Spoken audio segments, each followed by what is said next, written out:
네, 우리가 4월에는 이 고린도전서를 계속해서 생각을 하는데 오늘 고난주일, 고난주간을 시작하는 첫날 말씀이 우리가 계속 보아와는 중에 딱 맞는 말씀이어서 그냥 오늘 이 말씀을 생각하면서 여러분들과 썩을 것을 심어 썩지 않을 것을 거두리로다 하는 이런 제목으로 하나님의 말씀을 함께 나누려고 합니다.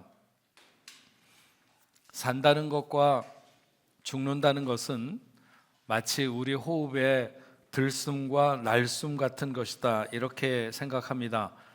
사람이 들숨으로만 살 수 있는 것이 아니고 또 날숨으로만 죽는 것도 아닙니다. 사람들은 산다는 것과 죽는다는 것을 마치 원수의 어떤 상극처럼 생각합니다. 물론 삶과 죽음의 명사적 관계로 보면 서로가 상극인 것이 맞을 것입니다. 하지만 산다는 것과 죽는다는 동사적 관계로 보면 그 나눔의 경계는 그렇게 명확하지 않은 것입니다.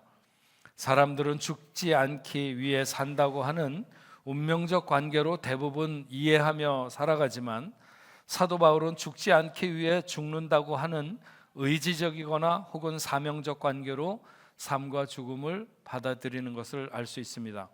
사람들은 오늘을 살기 위해서 내일을 죽이고 내일을 버립니다. 그러나 바울은 내일을 살기 위해서 오늘을 죽이고 오늘을 버리는 것입니다. 이같이 서로 다른 극명한 차이를 갖는 기준이 되는 것은 부활이라고 하는 것이죠. 스데반이 그의 죽음을 재촉하는 사람들에게 둘러싸여서 삶과 죽음의 경계에 있을 때 그는 삶을 위해서 애쓰지 않고 오히려 죽음을 위해서 애를 씁니다.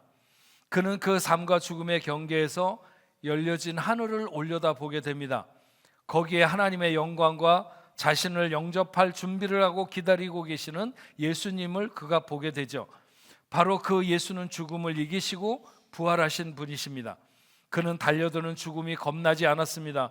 오히려 그 죽음 너머에 있는 영원한 삶이 그에게 보였기 때문입니다. 그래서 스데반은 오히려 자기를 죽이기 위해서 달려드는 사람들을 위해 이 죄를 그들에게 돌리지 마옵소서, 그렇게 말하고 죽음을 맞는 것을 알 수 있습니다. 바울은 말했습니다.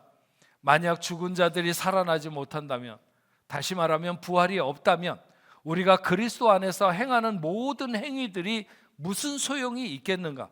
세례를 비롯한 일련의 신앙 행위들은 도대체 무슨 의미가 있으며, 우리가 남을 위해서 위험을 무릅쓰거나 혹은 그러다가 우리의 목숨을 내어주어 죽는 일이 있다 할지라도 그것이 무슨 의미가 있겠는가? 하지만 분명히 말하건대 부활을 믿는 자신은 매일의 목숨이 따로 있다면 그 모든 날의 목숨을 기꺼이 죽음에 내어주겠다는 것이죠. 그래도 그것은 결코 손해보는 일이 아닐 것이다. 죽음 너머의 부활을 바라보는 사람이라면 누구든지 그런 선택을 할 수밖에 없다는 것입니다. 필연적으로 부활의 기준이 없는 사람들은 죄와 심판에 대한 어떤 경계심도 없습니다.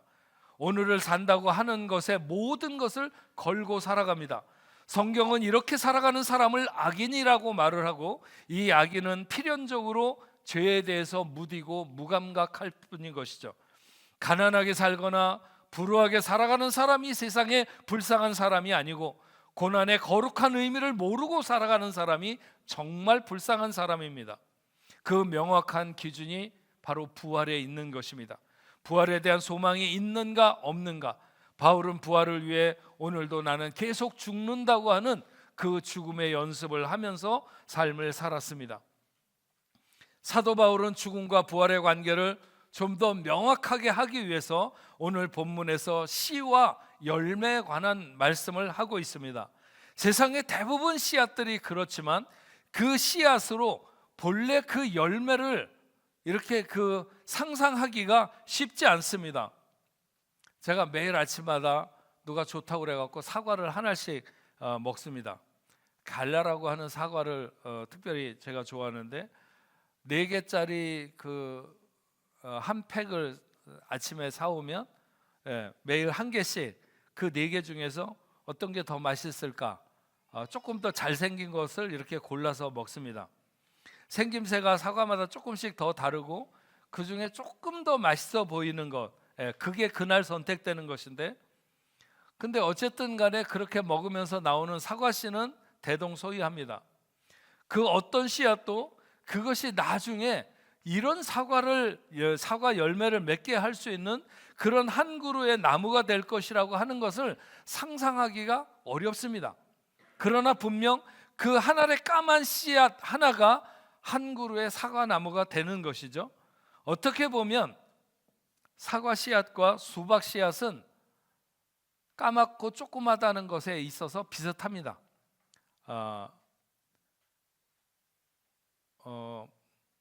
물론 정확하게 보면 다르죠. 하지만 크기는 사과씨나 수박씨나 거의 고만고만하고, 하나는 좀 납작하고 하나는 좀 오동통하고, 그렇게 생긴 것이죠.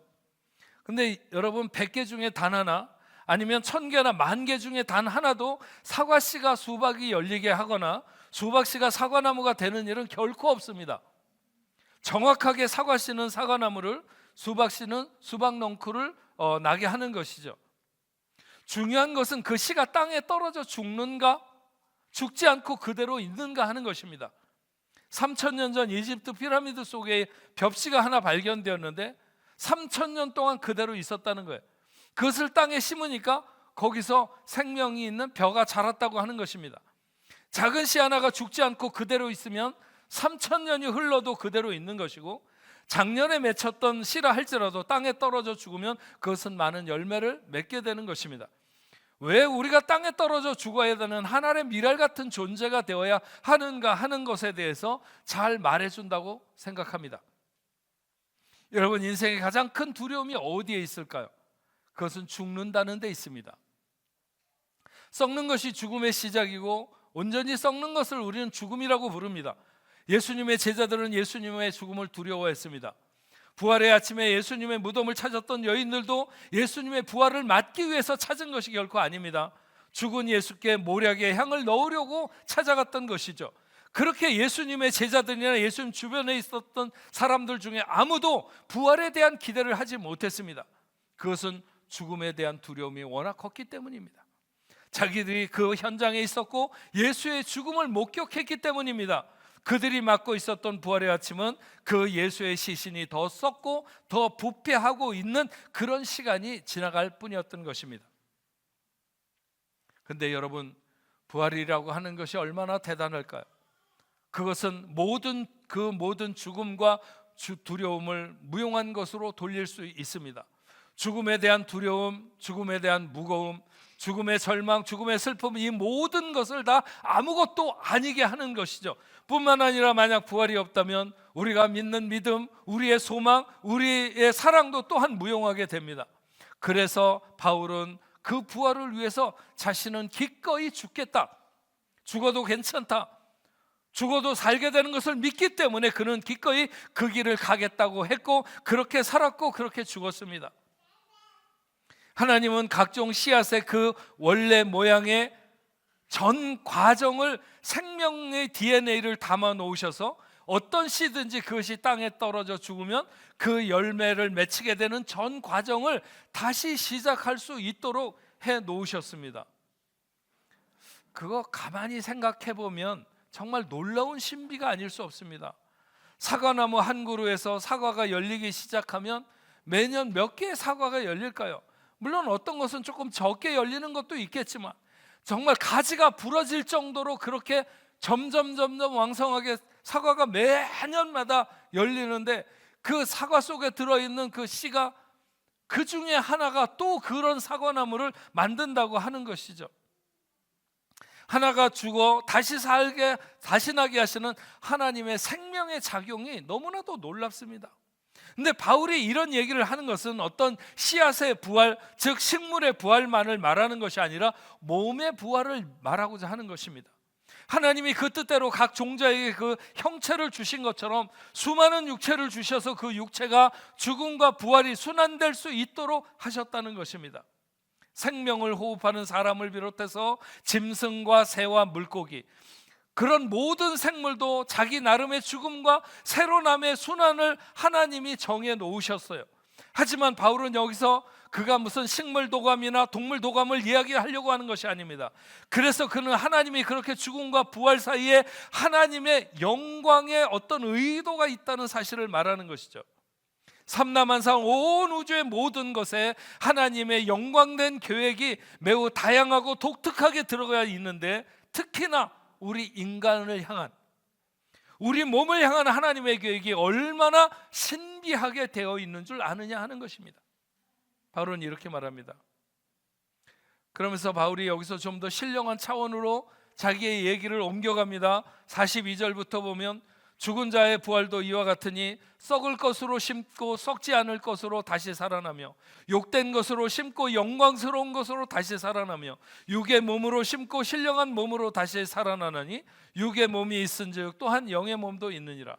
하나님을 믿는 자들의 죽음과 부활은 씨앗을 통한 식물의 부활 또는 동물의 부활, 그것과 다른 매우 신비하고 놀라운 하나님의 계획이 그 속에 있음을 밝히고 있는 것입니다.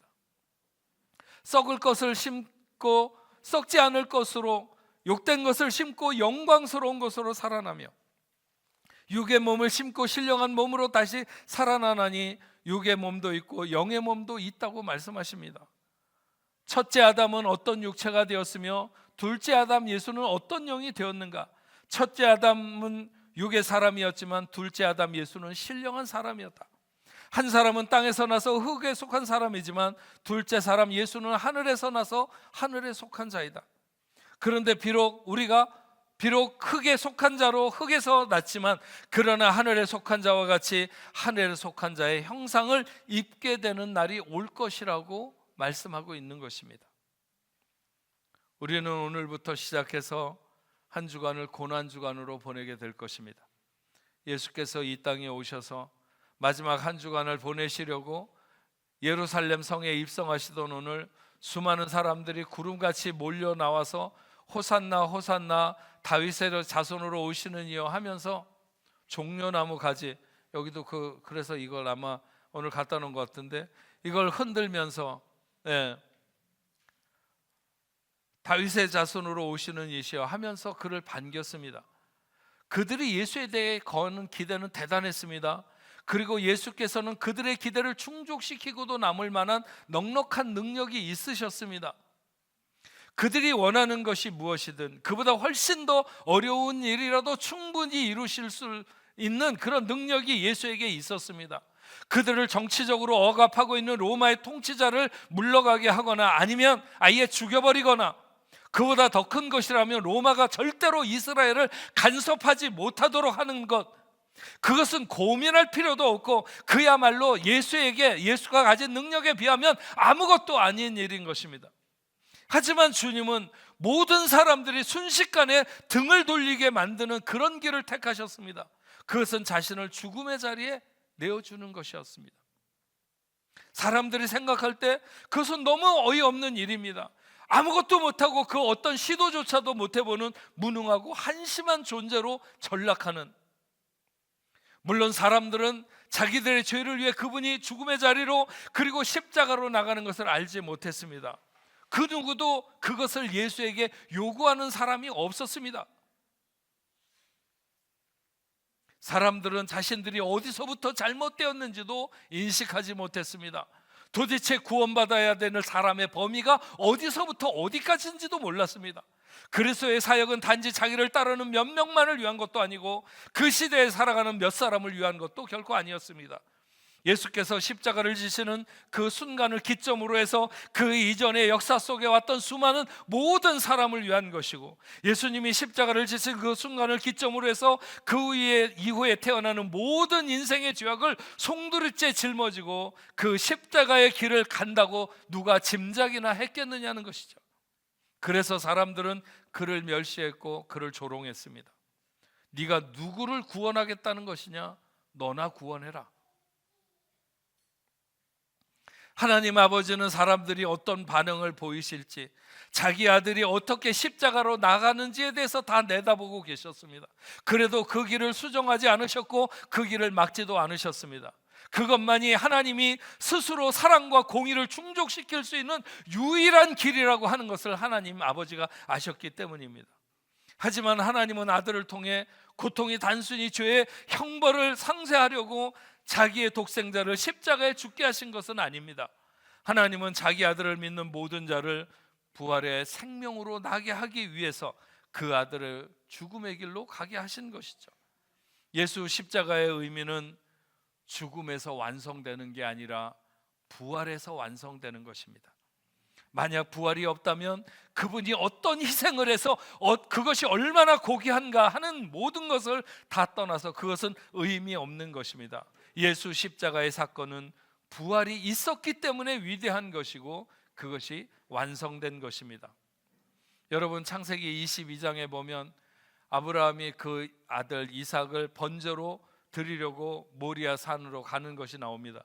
하나님은 아브라함에게 그의 집으로부터 3일 길이나 걸어가야 멀리 바라볼 수 있는 모리아 산에서 이삭을 번제로 드리라고 했고, 아브라함은 하나님의 명령을 듣고 아침 일찍 일어나 3일 동안을 걸어서 그 모리아 산에 다다르게 됩니다.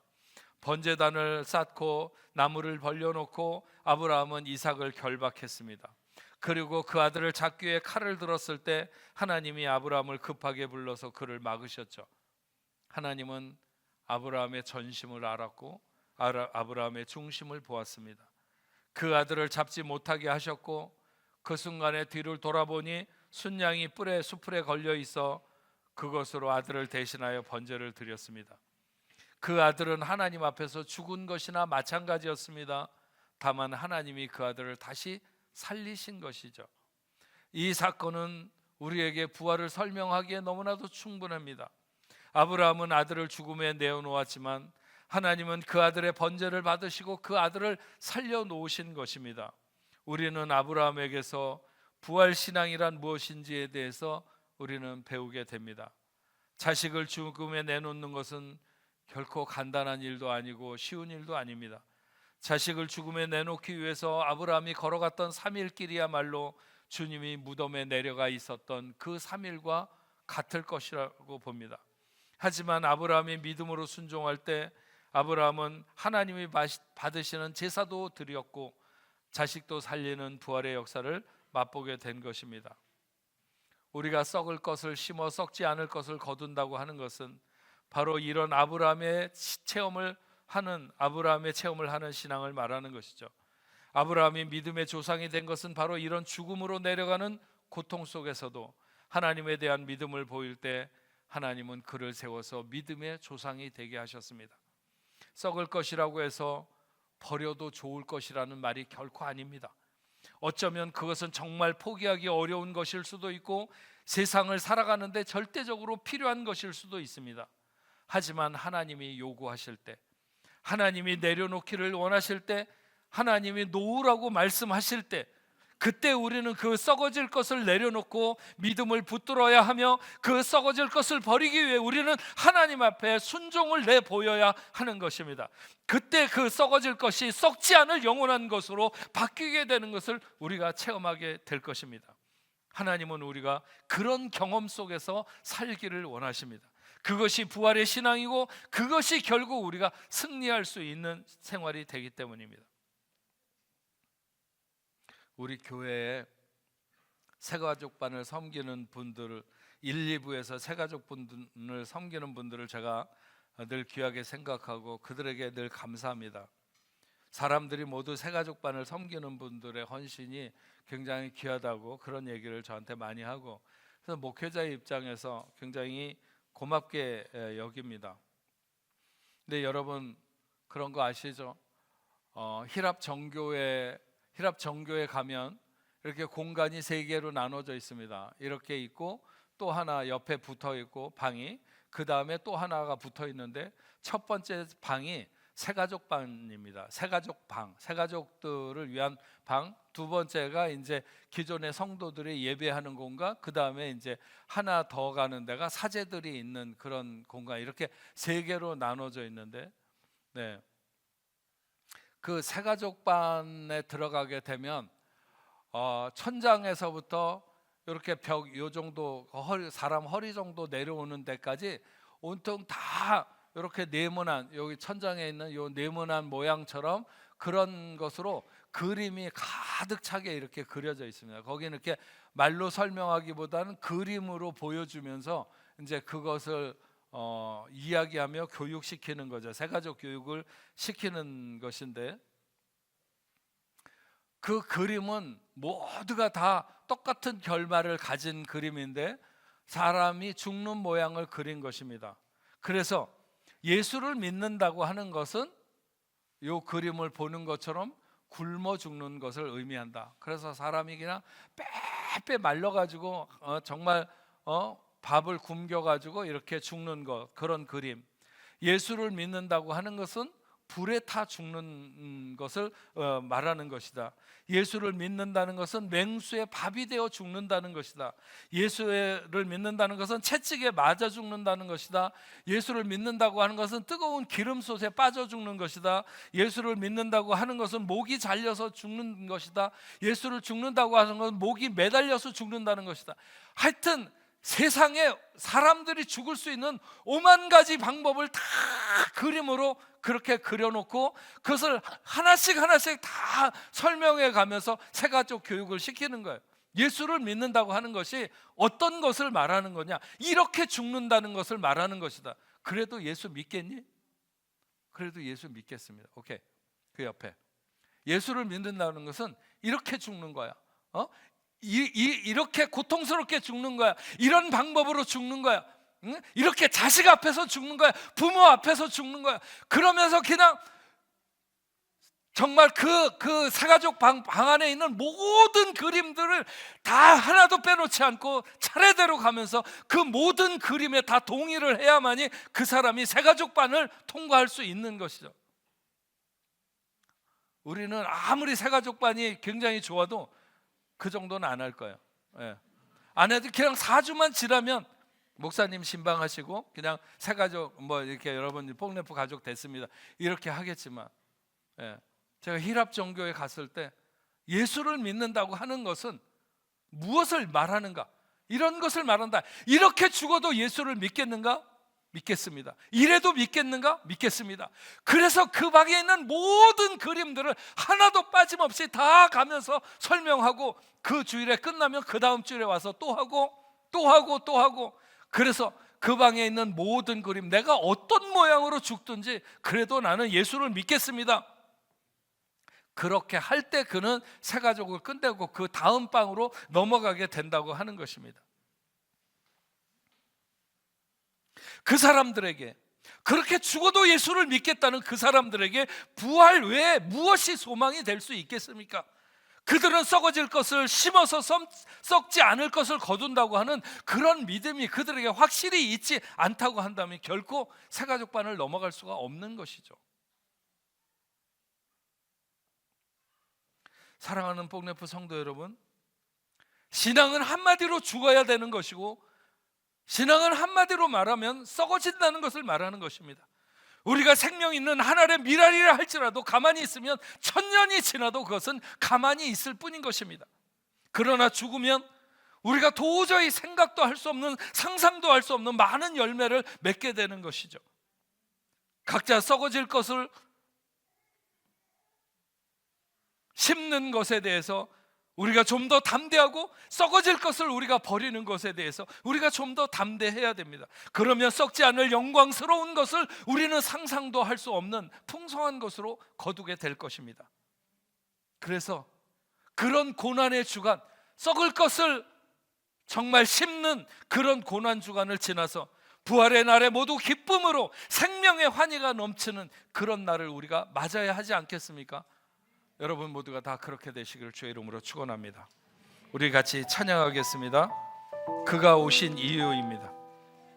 이 세상 가장 아름다운 순종의 눈물, 온 세상 다시 빛나게 할 생명의 눈물, 그가 이 땅에 오신 이유, 죽어야 살게 되고 져야만 승리하는 놀라웠고 영원한 신비, 질신 그대로 회복시킨 우리의 창조주 그리스도, 십자가의 길로 아버지의 뜻 이루셨네. 그가 이 땅에 오신 이유, 이제 우리에게 맡겨진 그 소망, 그 사랑, 그 생명, 아름답고 눈부신 십자가의 길, 우리가 이 땅을 살아갈 이유, 우리 같이 찬양하겠습니다.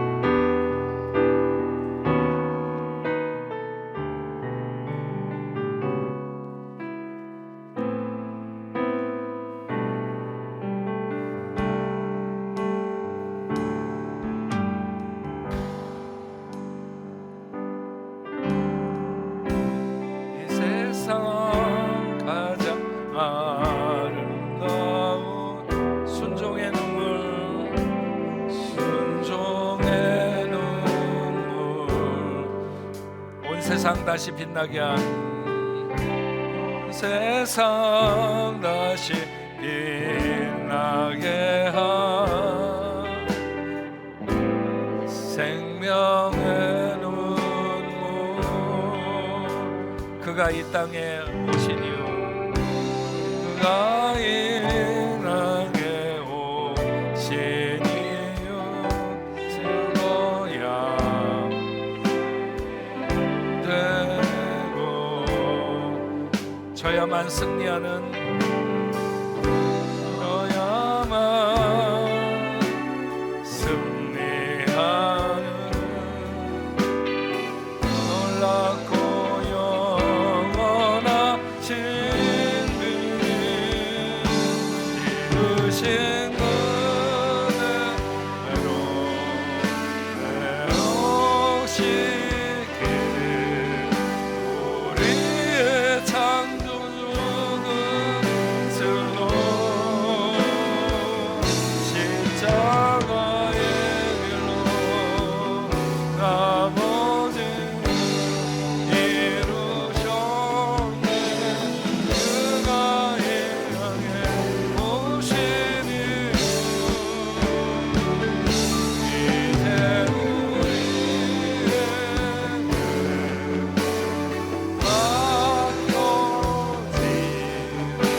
다 같이 자리에서 일어서겠습니다. 다시 한번 이 세상 가장 아름다운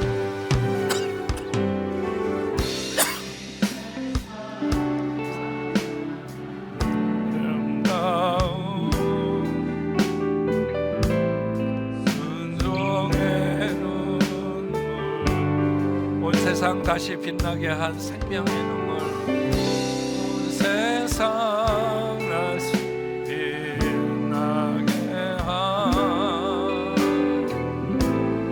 생명의 눈물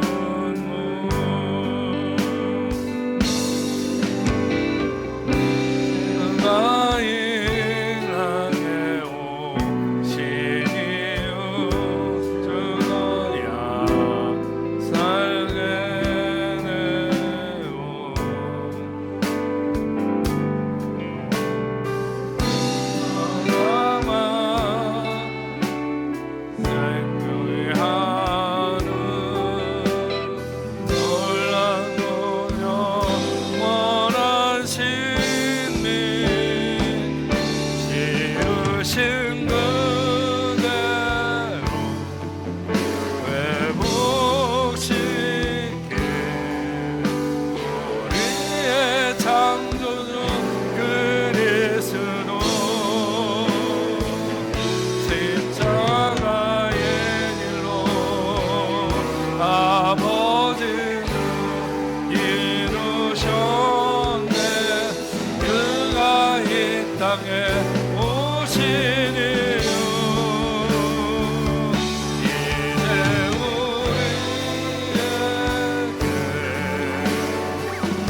여러분, 오늘 우리 말씀을 생각하며 우리 합심해서 기도하겠습니다.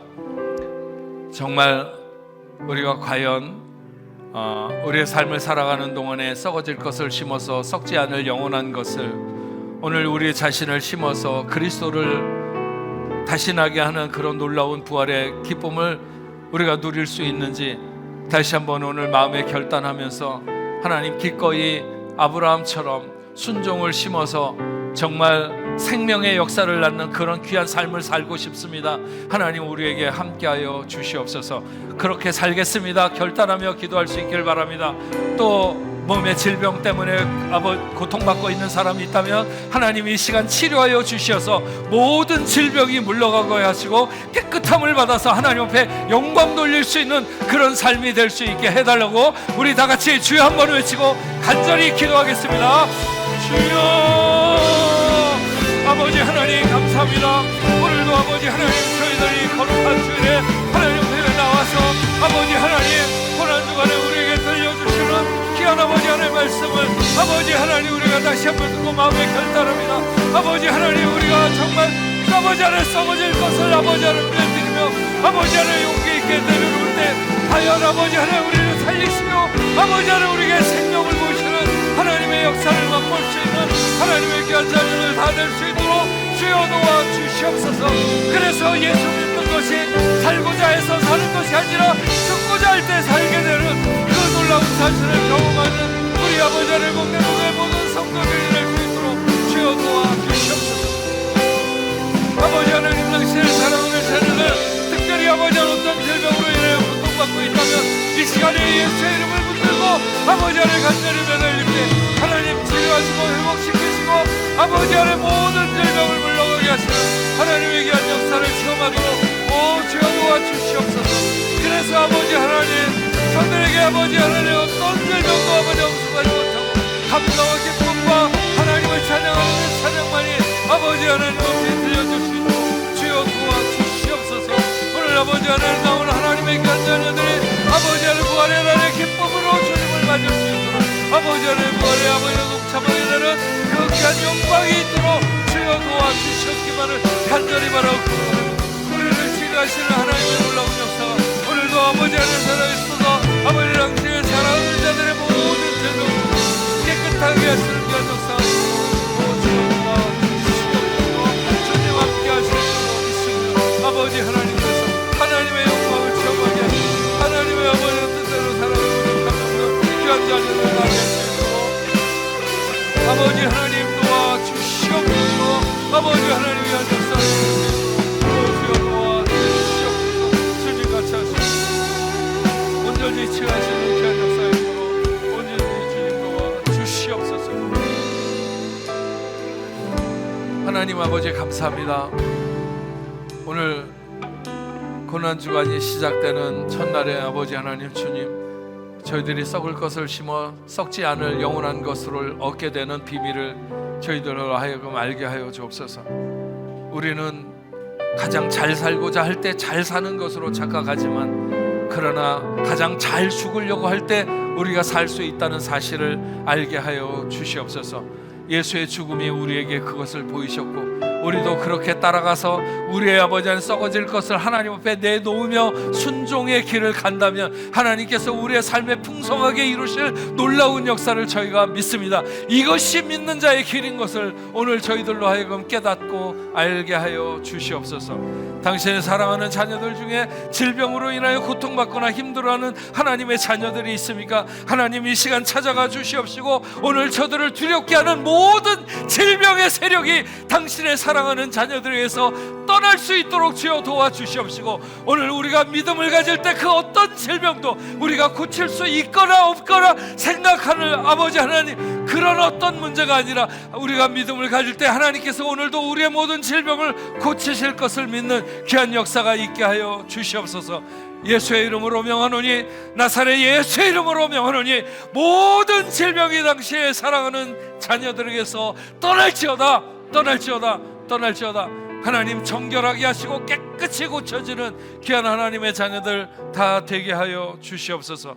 하나님 오늘도 하나님 앞에 나와서 귀한 예물을 올려드렸습니다. 드리는 손길들마다 아버지 하나님 세상을 살아갈 때 풍성한 하나님의 은혜를 마음껏 누리며 살아갈 수 있도록 주님 역사하여 주시옵소서. 11조로 감사 예물로 선교 헌금으로 주일 헌금으로 여러 가지 목적을 가지고 하나님 앞에 올려드리는 예물 아버지 하나님 우리가 우리의 힘으로 살지 아니하고 당신의 공급하심으로 산다고 하는 고백이 있는 예물이 되도록 주여 역사하여 주시옵소서. 오늘 하나님 앞에 처음으로 함께 나와서 예배드린 당신의 사랑하는 귀한 자녀들이 있습니다.